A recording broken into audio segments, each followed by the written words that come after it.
नमस्कार दोस्तों, मैं आपका मित्र अशोक नरवर में आज आपको संयुक्त वर्ण और वर्ण विन्यास इन दो तथ्यों से संबंधित आज हम पढ़ेंगे। आपको मैं बताऊंगा। अब आप देखिएगा कि ये संयुक्त वर्ण और वर्ण विन्यास कितने महत्वपूर्ण हैं, क्या हैं। थोड़ा अलग हटके मैं बताऊंगा। मैंने वीडियो तो कई देखे हैं, लेकिन फिर भी मैं इन सबको अलग हटके बताने वाला हूं। जैसे आपका जो संयुक्त वर्णों में एक उच्चारण होता है, ये आपका इसका उच्चारण क्या करते हैं, पहले तो इसका उच्चारण सीखेंगे। तो ये किन किन से मिलकर बना है, पहले ये देख लेते हैं। ये बना है दा, हलचिन्ह और या से मिलकर। ये दा है और या है, इन दो से मिलकर ये बनता है द्या। द्य क्या कहलाता है? द्या। क्यों कहलाता है ये? इसको कई लोग, ज़्यादातर लोग 80% लोग ध्या बोलते हैं। इसको ध्या नहीं है। धा भारी वर्ण नहीं है, दा है कोमल वर्ण है, इसलिए इसको द्या बोलते हैं। अगला है ये वालाक्षा।क्षा किन किन से मिलकर बना है देखिएगा। ये का और मूर्धनी शकार, हलचिन्ह, ये भी हलचिन्ह, मतलब हलचिन्ह का मतलब है कि ये आधा है, और ये आ, इन तीनों से मिलकर बनाक्षा। फिर अगला संयुक्त वर्ण है त्रा। ये किस किस से मिलकर बनता है? ता हलचिन्ह, रा हलचिन्ह और आ हलचिन्ह, इन तीन से मिलकर बनता है। ऐसे अगला जो संयुक्त वर्ण है वो है जिया। ज्ञा नहीं, जिया। इसको जिया क्यों बोला गया है? जा, फिर या और ये आ, इन सभी में आ स्वर सम्मिलित है। इसमें भी आ स्वर सम्मिलित है, इसको भी हम कर सकते हैं सम्मिलित जैसा। आ इसमें भी सम्मिलित है, तब ये द्या बनता है। और एक और बात, इसमें दा का ऊपरी हिस्सा और ये या जो हम लिखते हैं, इसका ऊपर का हिस्सा हटा दो तो नीचे का बचता है, वो नीचे का इसमें जोड़ दिया जाता है, ऐसे बनता है द्या। तोक्षा, त्रा और ज्ञा ये तीन संयुक्त वर्ण हैं। एक और है स्रा। ये किन किन से मिलकर बनता है? शा हलचिन्ह, रा हलचिन्ह और आ, ये स्रा। इसी तरह एक और संयुक्त वर्ण है प्रा। ये किन किन से मिलके बनता है? पा, रा और आ, इनसे मिलके ये बनते हैं आपस में। अब इनसे संबंधित जो कंपटीशन एग्जाम्स में जो प्रश्न आता है वो ये आता है कि इन सभी संयुक्त वर्णों को शब्दकोश में कहाँ देखा जाता है। जैसे इसके बारे में अगर वो पूछ ले, इसको कहाँ देखा जाएगा, तो इसकी शुरुआत जो है दा से हो रही है, इसलिए दा की पंक्ति में, दा के पेज पे ये मिलेगा।क्षा को कहाँ देखे शब्दकोश में, तो ये सा और आ वाले पेज पर नहीं मिलेगा, ये का वाले पेज पर मिलेगा। त्रा को जब हम देखेंगे तो रा और आक वाले पेज पर नहीं मिलेगा, पंक्ति में नहीं मिलेगा, ये मिलेगा ता की पंक्ति में, ज्या जा की पंक्ति में, स्रा सा की पंक्ति में, प्रा पा की पंक्ति में। ये जो है शब्दकोश में छा को का वाली पंक्ति या पेज पर देखना पड़ेगा शब्दकोश में, क्योंकि प्रश्न जरूर आता है। हा के बात नहीं देखना है, का की पंक्ति में देखना है। त्रा को ता की पंक्ति में देखना है, रा की में नहीं। या छा को सा की पंक्ति में नहीं। ज्या को जा वाली पंक्ति में, इया और आकी में नहीं देखना। स्रा को सा वाली पंक्ति में देखना है, रा वाली में नहीं देखना। प्रा को पा वाली पंक्ति में देखना, रा वाली पंक्ति में नहीं देखना। मैंने रा वाले पेज पर नहीं देखना, पा वाले पेज पर देखना। खास बात यह है कि मैंने जब संयुक्त वर्ण बताए हैं तो व्यंजनों के नीचे, जिन व्यंजनों में स्वर सम्मिलित नहीं है, उनके नीचे मैंने एक चिन्ह लगाया। इस चिन्ह को ज़्यादातर वीडियोस में हलंत कहा गया, हलंत कहा गया। ये भी हलंत है, हलंत नहीं है। ये हलंत का अर्थ तो कुछ और ही होता है। ये हलचिन्ह है। ये क्या है? हलचिन्ह है। तो इसके बारे में बाद में चर्चा करूँगा, थोड़ा समय विस्तार से बाद में बताऊँगा कि हलचिन्ह और हलंत कब कहें। इन सबको समझ लिया आपने, अच्छी बात है। पर जिनके नीचे हलचिन्ह लगा, इन सबको मैं किसी पुस्तक के अनुसार नहीं, मैं अपने अनुसार थोड़ा सा मजाकिया लहजे में, थोड़ा व्यंग्यात्मक शैली में मैं इनको लंगड़ा कहता हूँ कि इनमें कोई स्वर नहीं है, मतलब एक टांग का है, एक टांग इसकी टूटी हुई है, मैंने ये भी लंगड़ा, ये भी लंगड़ा, ये भी लंगड़ा, ये भी लंगड़ा, ये भी लंगड़ा है, ये भी लंगड़ा, ये भी लंगड़ा, ये भी लंगड़ा, ये भी लंगड़ा, ये भी लंगड़ा, जिन जिन के नीचे हलचल लगा है वो सब लंगड़े हैं। अब लंगड़े हैं तो इन्हें किसी न किसी सहारे की ज़रूरत पड़ती है, तो वो ज़्यादातर स्वर से सहारा ले लेते हैं। किससे ले लेते हैं? स्वर से सहारा लेते हैं, और फिर ये पूरे बनते हैं, दोनों पाँव वाले बनते हैं, दोनों पैर वाले बनते हैं, तब इनके पैर सही सलामत रहते हैं। तो मैं इनको लंगड़ा कहता हूँ, जिनके नीचे भी हलचल है। किनको? इन वर्णों को। अब आगे बढ़ते हैं, इनमें थोड़ा सा और विस्तार से चलते हैं। ये मैंने वर्ण विन्यास भी बताया था। ये जो मैंने टुकड़े किए हैं, त्रा के 3 टुकड़े किए हैं, 3 पार्ट किए हैं, ये वर्ण विन्यास है। ये संयुक्त वर्ण है, ये वर्ण विन्यास है। ये जो संयुक्त वर्ण है, ये वर्ण विन्यास, ये संयुक्त वर्ण है, ये वर्ण विन्यास है। तो ये दोनों बातें मैंने विषय का जो प्रकरण लिखा हुआ था, प्रकरण के नाम के अनुसार इनको क्या कहा जाता है? संयुक्त वर्ण और वर्ण विन्यास।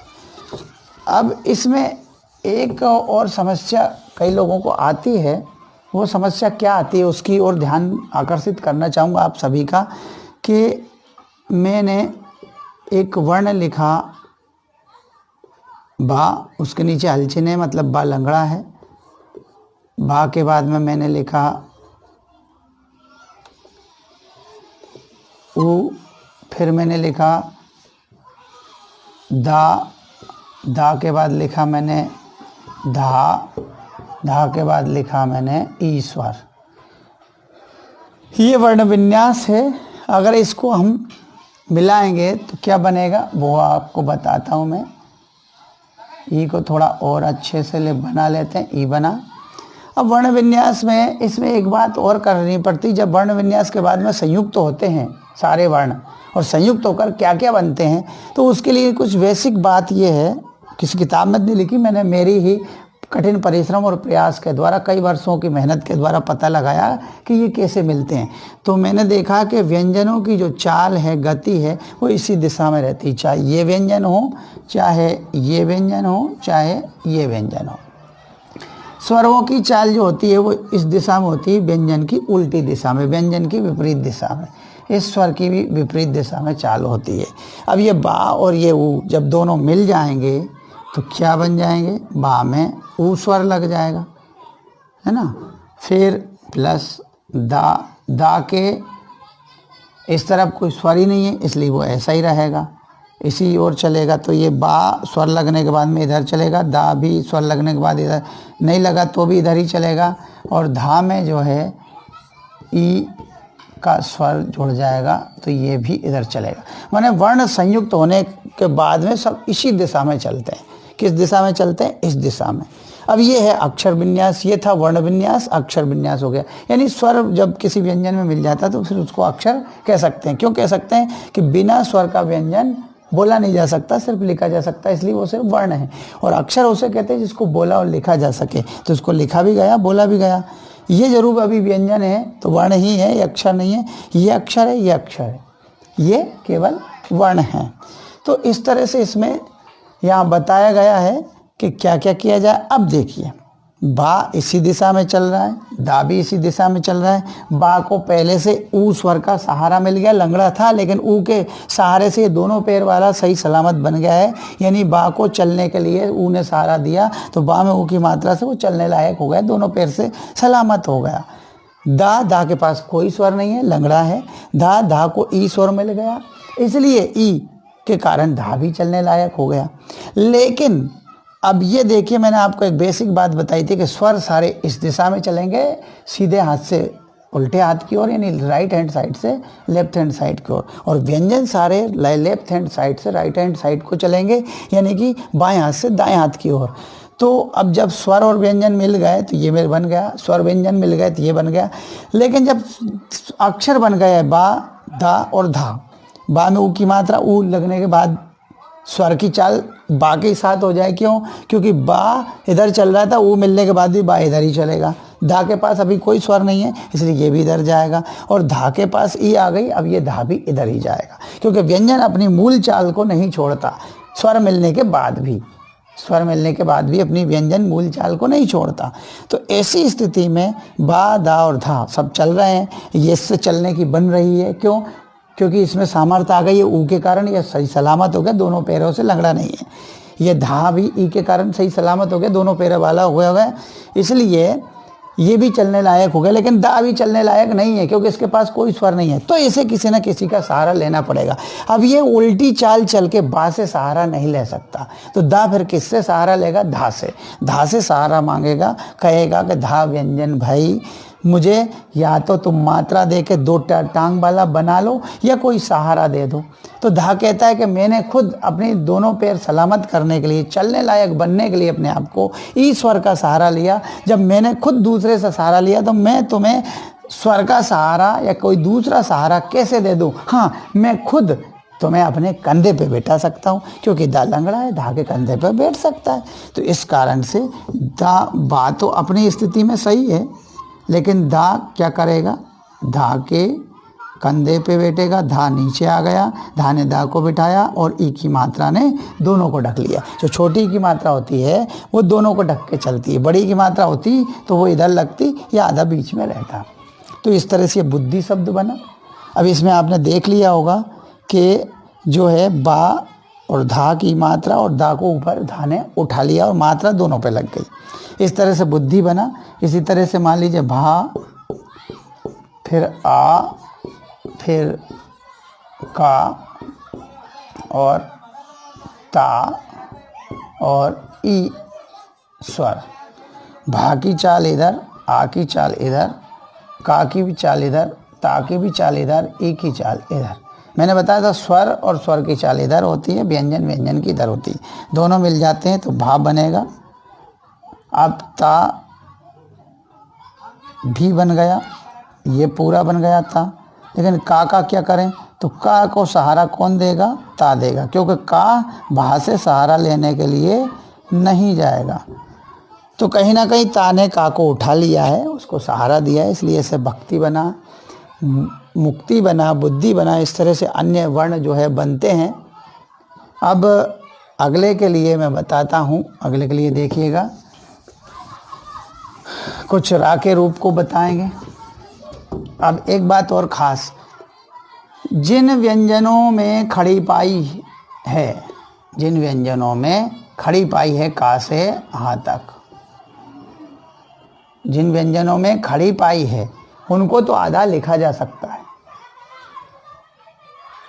उनको आधा लिखा जा सकता है जिनमें खड़ी पाई है। लेकिन जिनमें खड़ी पाई नहीं है, खड़ी पाई माने ऐसा डंडा, जिनमें नहीं है उनको तो नहीं लिखा जा सकता, लेकिन जिनमें ये खड़ी पाई है उनको आधा लिखा जा सकता है। जैसे जो नहीं खड़ी पाई वाले हैं उनको देख लीजिए पहले। एक तो टा है, इसको आधा नहीं लिख सकते। एक ठा है, इसको आधा नहीं लिख सकते। एक डा है, इसको आधा नहीं लिख सकते। एक ढा है, इसको आधा नहीं लिख सकते। एक दा है, इसको आधा नहीं लिख सकते। और एक हा है। इन व्यंजनों को आधा नहीं लिख सकते, इनके नीचे हम हलचिन्ह लगाते हैं, फिर आधा लिख पाते हैं। इनको हम आधा लिखने के लिए इनके नीचे हलचिन्ह का प्रयोग करते हैं। बाकी का टा डा, टा ठा डा ढा दा हा, ये 6 जो वर्ण हैं, इन 6 वर्णों को छोड़कर बाकी जितने भी व्यंजन बचे हैं, 33 व्यंजन है, उन सभी को आधा लिखा जा सकता है। इनको छोड़ दीजिए, जो भी बचे हैं वो क्या क्या बचे हैं। का को आधा लिखा जा सकता है, खा को आधा लिख सकते हैं, गा को लिख सकते हैं, घा को लिख सकते हैं, चा को लिख सकते हैं, छा को भी लिख सकते हैं, लेकिन छा इनमें ही शामिल है, खड़ी पाई नहीं उसमें। जा को लिख सकते हैं, झा को लिख सकते हैं, टा को नहीं लिखेंगे, ठा डा ढा। अड़ा को लिख सकते हैं, ता को लिख सकते हैं, था को लिख सकते हैं, दा को नहीं लिख सकते, धा को लिख सकते हैं, ना को लिख सकते हैं, पा को, फा को, बा को, भा को, माँ को, या रा को आधा लिखने के लिए ऊपर लेना पड़ता है। रा को, रा आधा ऊपर रहता। ला, वा, शा, सा, सा, इन सबको हम आधा लिख सकते हैं। ये जितने भी व्यंजन मैंने लिखे इन सबको हम आधा लिख सकते हैं कि उनमें सब में खड़ी पाई थी, और जिनमें खड़ी पाई नहीं होती उनको हम आधा नहीं लिख सकते। तो ये मैंने लिख दिए, जिनमें खड़ी पाई नहीं है वो कौन कौन है, टा, ठा, डा, ढा, दा और हा। इनमें खड़ी पाई नहीं है इसलिए इनको हम आधा लिखने के लिए इनके नीचे हल चिन्ह लगा देते हैं। इनके नीचे हम हल चिन्ह लगा देते हैं, तब इनको आधा लिखा जा सकता है। अब बात आती है रा की, कि रा पूरा कब देखा जाता है सब, और रा आधा कब होता है। चलिए, रा जब किसी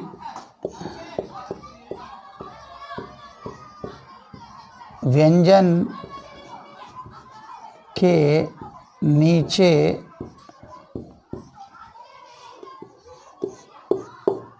होता है तब पूरा होता है, पूरा होता है। अब वो पूरा होता है तो वो कैसा कैसा होता है, एक तो ऐसा रहा, एक ऐसा रहा, ये दो रहा। ये वाला जो रहा है टा और डा दोनों में लगता है। ये वाला रा टा और डा के लिए ही बना है, सिर्फ टा और डा, और किसी में नहीं, सिर्फ टा और डा में ही ये वाला रा लगाया जाता है, जो हंस पद की तरह लगता है। किसकी तरह दिखता है ये, हंस पद की तरह ये रा दिखता है। ये भी पूरा रा है, लेकिन ये किन किन में लगता है, टा और डा, सिर्फ दो में, दो वर्णों में। बाकी सब में ये वाला रा लगता है। बाकी सब में कौन सा लगता है, ये। तो ये वाला रा बाकी सब में लगेगा, लेकिन ये पूरा है, स्वर सहित है, लंगड़ा नहीं है। ये भी रा पूरा है, स्वर सहित है। अगर आधा रा होगा, स्वर रहित रा होगा, तो स्वर रहित रा अगर होगा तो स्वर रहित रा हमेशा ऊपर लगता है। स्वर रहित रा, स्वर रहित रा ऊपर लगता है।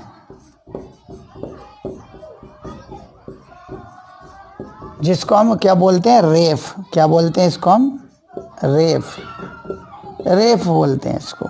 अगर ये ऊपर लग रहा है तो रेफ बोला जाएगा, और स्वर के बिना है, बिना स्वर वाला रा ऊपर लगता है, और स्वर वाला रा हमेशा नीचे होता है। दो रूप में होता है, एक तो आड़े में और एक ऐसे हंसपद जैसा। हंसपद का रा जो है, हंसपद जैसा जो रा होता है वो टा और डा में लगता है, सिर्फ टा और डा में। जैसे अगर हमें लिखना हो ट्रक, ये लगेगा। फिर अगर हमें लिखना हो ड्रेस, या लिखना हो हमें ड्रम,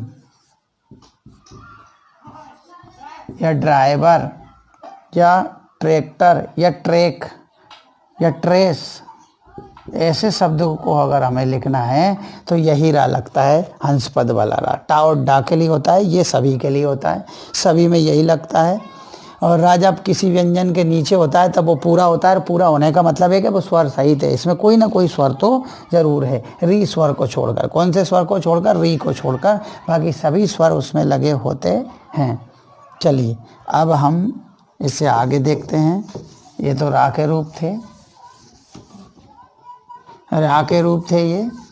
रा के बाद में अब हम इस रा के वर्ण विच्छेद करते हैं। ये मैंने लिखा ना और फिर लगाया नीचे रा, नम्र। इसका अगर वर्ण विच्छेद करें तो ना हल चिन्ह, आ और मा हल चिन्ह, और रा और आ। अब देखिए, ना व्यंजन इधर चलेगा, ना व्यंजन इधर चलेगा, आ स्वर इधर चलेगा, मा व्यंजन भी इधर चलेगा, रा व्यंजन इधर नहीं चलेगा, इधर ही चलेगा, और ये आ स्वर जो है इधर चलेगा। अब यहाँ गौर से देखिए, इन दोनों को मिलने से बन जाता है पूरा ना, स्वर सहित। मा बिना स्वर का है, और रा भी दोनों को मिलने से पूरा हो जाता है। अब मैंने कहा कि ये रा पूरा है, स्वर सहित है, तो अब ये माँ जो है लंगड़ा है। मैंने कहा था ना स्वर जो व्यंजन बिना स्वर का व्यंजन होता है वो लंगड़ा होता है। वो रा के पास जाएगा, कहेगा कि भाई मुझे उठा लो, तो रा उसको उठा लेगा। किसको? माँ को। इसलिए नीचे लगा रहता है हमेशा पूरा वाला, और आधा वाला आता है हमेशा नीचे। अगर हम ऐसे लिखें भृत्य, तो इसका वर्ण विच्छेद होगा भा, फिर री और ता व्यंजन हलचिन्ह, और या और आ हलचिन्ह के बाद। अब इन दोनों को मिलाएं तो भा और री मिलकर पूरा भा बन जाता है, क्योंकि री एक स्वर है। ता के पास में कोई भी वो स्वर नहीं है, तो या तो पूरा बन गया, लेकिन ता या से कहेगा कि मुझे उठाओ, तो ये उठा लेगा, क्योंकि ता लंगड़ा है। इस तरह से ये बना भृत्य। तो एक तरह से ये वर्ण विच्छेद इस प्रकार होते हैं। अब इनको देखिएगा, और मैं अगले वीडियो में आगे की बात करूँगा। चलिए, धन्यवाद।